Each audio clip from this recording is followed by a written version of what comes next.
எல்லாருக்கும் வணக்கம். உதயா அக்ரி. இப்போ நீங்கள் பார்த்துட்டு இருக்கிறது ஒரு வீரியொற்றக தென்னந்தோப்புங்க, தெரியுதுங்களா?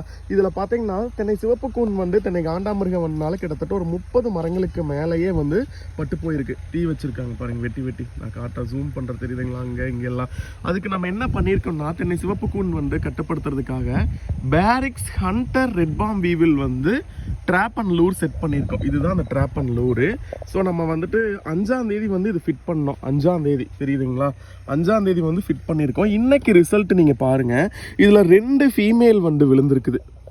2 ஃபீமேல் பாருங்கள், ரொம்ப ஃப்ரெஷ்ஷாக இருக்குது. 5ஆம் தேதி வைக்கிறோம், 7ஆம் தேதி 2 ஃபீமேல் விழுந்திருக்குது. கிட்டத்தட்ட ஒரு 300 முட்டை வைக்கக்கூடியது தாங்க. ஒரு 150 முட்டை. ஸோ 2 சேர்ந்து 300 முட்டை வைக்குது. இப்போ இந்த 300 தென்னை சிவப்பு கூன் நம்ம கட்டுப்படுத்தியிருக்கோம். பாருங்கள், அழகாக 2 ஃபீமேல் இன்செக்ட் ஃப்ரெஷ்ஷாக இருக்குது. இதுக்குள்ளே எதுவுமே இல்லை, வெறும் பச்சை தண்ணி. ஸோ மேலே லூர் இருக்குது. பாருங்கள், ரிசல்ட் பாருங்கள் 2 நாளையில்.